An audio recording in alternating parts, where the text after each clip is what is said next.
እስኪ አንዴ እልል በሉ እኮ እያልኩ ነው እኮ እኔ ጆን ዳንኤል ተፈታ። ኮሜንት ላይ በሉ እግዚአብሔርን ሶስት እልል በሉ ሁለቴ ውይ በሉ ሶስት። በርካቶች የፈነጠዙበት በርካቶችን ያስደሰተ ዜና አሁን ተሰምቷል። ቲክቶከሯ ናዮን ጆን ዳንኤልን ጨምሮ ረጅም የፍርድ ቤት ቀጠሮ ላይ የነበሩ ተከሳሾች ወደ ቤታቸው እንዲሄዱ ፍርድ ቤቱ ውሳኔ ሰጥቷል። እነዚህ ተከሳሾችም አሁን ነፃ ናችሁ ተብለው ቤተሰቦቻቸውን ተቀላቅለዋል። 3 እና 4 ዓመት እንዲሁም ከዚያ በላይ ይፈረድባቸዋል በሚል በርካቶች ተጨንቀው በጸሎት ጭምር ሲጠብቁት የነበረው የፍርድ ቤት ውሳኔ ዳኞች እነዚህ ሰዎች የታሰሩት በቂ ስለሆነ አሁን ይፈቱ ዘንድ ግድ ነው፣ ስለዚህም ወደ ቤታቸው ያምሩ በሚል ደምድመው ጉዳዩን ወደ መዝገብ ቤት ልከውታል። የፌዴራል ከፍተኛ ፍርድ ቤት አንደኛ ልዩ ከባድ ወንጀል ችሎት ከኢትዮጵያ አየር መንገድ ደህንነት ጋር ተያይዞ በወንጀል የተከሰሱት እነ ዮሐንስ ዳንኤል ማለትም ጆን ዳንኤል በእስራት እንዲቀጡ ወስኖ የታሰሩት በቂ ስለሆነ ከስር እንዲፈቱ ትዕዛዝ ሰጥቷል። ናዮ የበርካቶችን ልብ ሰብራ ነበር። ስለሷ በርካቶችም አልቅሰው ነበር። በተለይም ልጇን ወልዳ ዳግም ተይዛ እንድትታሰር መደረጉ እሷም በኢንስታግራም ባጋራችው መልእክቷ በርካቶች አዝነውላት ነበር። ስትያዝ ጭራሽ ነፍሰ ጡር እንደሆነች የማታውቀው ናዮ እስር ቤት ውስጥ ሆና እርግዝናዋን አውቃ እስር ቤት ውስጥ እርግዝናዋን ተከታትላ ልጅ መውለዷ አይዘነጋም። ታዲያ በዋስ ተለቃ ልጇን እያሳደገች በምትገኝበት ሰዓት ዳግም ተይዛ መታሰሯም የቅርብ ጊዜ ትውስታ ነው። አሁን ግን ዳግም ወደ ቤቷ እንድትሄድ ነፃነሽ እስካሁን የታሰርሽው ይበቃሻል ተብላለች። ሌሎች ከነሱ ጋር የተያዙ አማኑኤል መውጫን ጨምሮ በርካታ ሰዎች ከእስር ነፃ ናችሁ ተብለዋል።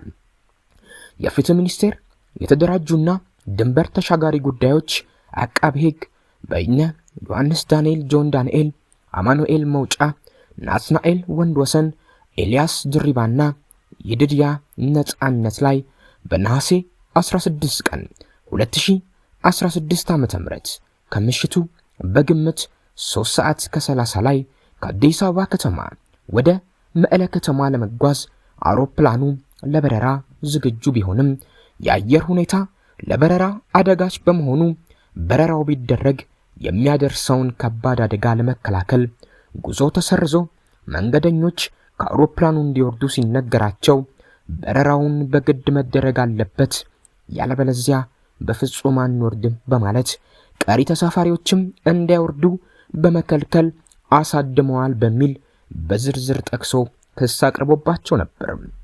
በተጨማሪም አቃቤ ሕግ አንደኛ ተከሳሽ ጆን ዳንኤል ላይ በሶስተኛ ክስ የኮምፒውተር ወንጀል ለመቆጣጠር የወጣውን አዋጅ ቁጥር 958 ህዝባር 2008 አንቀጽ 13 ንዑስ ቁጥር 3 ስር የተመለከተውን ድንጋጌ በመተላለፍ ክስተቱን ቲክቶክ በተባለ ማህበራዊ ሚዲያ ላይ በተንቀሳቃሽ ምስል ቀርጾ በቀጥታ ስርጭት ማስተላለፍ የሚል ክስ አቅርቦበት ነበር። ተከሳሾቹ በተከሰሱበት የህግ አንቀጽ ጥፋተኛ የተባሉ ሲሆን ችሎቱ በዛሬው ዕለት የአቃቢ ሕግን የቅጣት ማክበጃና የተከሳሾችን የቅጣት ማቅለያ ጨምሮ መርምሮ ውሳኔ አስተላልፏል። ይህ ውሳኔ በርካቶችን ያስደሰተ፣ አድናቂዎቻቸውን ወዳጆቻቸውንም ያስፈነጠዘ ሆኗል። በዚህም ተከሳሾቹ የተከሰሱበት የህግ አንቀጽ ቀላል እስራት የሚያስከትል በመሆኑ አንደኛ ተከሳሽ ዮሐንስ ዳንኤል ወይም ጆን ዳንኤል በ1 ዓመት ከ4 ወር ጽኑ እስራት፣ ሁለተኛ ተከሳሽ በ8 ወር እስራት፣ ሶስተኛ ተከሳሽ እንዲሁ በ8 ወር እስራት፣ ስድስተኛ ተከሳሽም በ8 ወር እስራት፣ አራተኛ ተከሳሽ በ10 ወራት እንዲቀጡ ወስኗል። በመሆኑም ተከሳሾቹ በእስር ላይ የቆዩበት ጊዜ ተሰልቶ ተከሳሾቹ እንዲፈቱ የፌዴራል ከፍተኛ ፍርድ ቤት አንደኛ ልዩ ልዩ ከባድ ወንጀል ችሎት ዛሬ ውሳኔ አስተላልፏል። ቀን ይጥላል፣ ቀን ያነሳል። በአንዳንድ ቀኖች መሃል፣ በአንዳንድ ሁነቶች መሃል የሚፈጠሩ ትንንሽ የሚመስሉ ነገሮች ትልልቅ ዕዳዎችና ዱብ ዕዳዎችን ይዞብን ይመጣሉ። እነዚህ ወጣቶች ላይም የሆነው ይህ ነው። እነሱ የአቪዬሽንን ሕግ ጠንቅቀው አያውቁም። ለነሱ ቪዲዮ ቀርጾ አንወርድም ማለት እንደ ቀላል ነገር ነበር። ነገር ግን መዘዙ ከባድ ሆኖ ከ1 ዓመት በላይ በእስር እንዲቆዩ አደረገ። በእስር ቤቱ ብዙ ነገሮች ተፈጠሩ።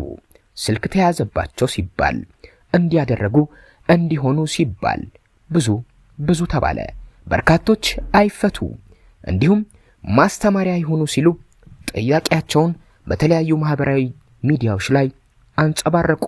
ሌሎች በበኩላቸው ተሳስተው ነው፣ ይህ ከዚህ ግባ የሚባል ወንጀል አይደለም፣ ስለዚህ ይፈቱ በማለት ለነሱ ድምጽ መሆን ወገኑ። በዚህ ብቻ ማህበረሰቡ ለሁለት ተከፈለ። ብዙ ተባለ። ብዙ ቀልዶች፣ ብዙ ነገሮች ተደረጉ። ቀን ግን አለፈና አሁን እዚህ ላይ ደረሱ። ማን እቺን ቀን ትመጣለች ብሎ ያሰባል? ቲክቶከሮቹን ጨምሮ ሌሎች በአውሮፕላኑ የነበሩ ጓደኞቻቸው በዚያች ስህተት እስር ቤት ወረዱ። አይተውት የማያውቁትንም የእስር ቤት ህይወት ተመለከቷት።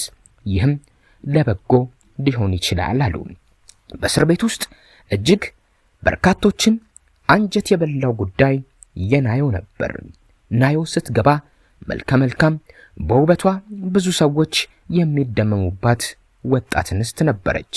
ታዲያ እስር ቤት ሆና ነፍሰ ጡር እንደሆነች አወቀች። ይህ በተለይም እስር ቤትን አይቶ ለማያውቅ ሰው ምን አይነት የስነ ልቦና ጫና እንደሚያሳድር መገመት ቀላል ነው። ናዮ በዚያ ሆና ፊቷ ገረጣ።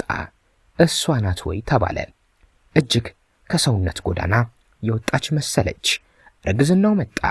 እንዲሁም በያሬድ ነጉ ኮንሰርት ላይ ማስክ ለብሳ ከታራሚዎች ጋር ኮንሰርቱን ታደመች። በርካቶች አይቀን ሲጥል እንዲህ ነው አሉ። ናዮ እርግዝናዋ እየገፋ ሄደ። ልጇንም በሰላም ተገላገለች። ኋላ ላይ በዋስ እንድትወጣ ተደረገ። በዋስ ወጣች። የናዮ ውበት ዳግም ተመለሰ። ልጇን ማሳደግ ቀጠለች።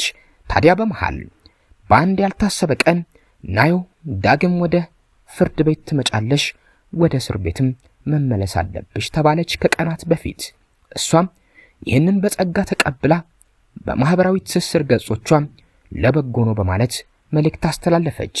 ታዲያ አሁን ደግሞ ፍርድ ቤቱ የታሰርሽው ቀን እስካሁን ይበቃልና ከዚህ በኋላ የእስር ቤት ህይወትን ማየት የለብሽም በማለት በነፃ ለቀቃት። ጆን ዳንኤልም ሌሎቹም በተመሳሳይ ከእስር እንዲወጡ ተደረገ። አሁን ቤተሰቦቻቸውን ተቀላቅለዋል።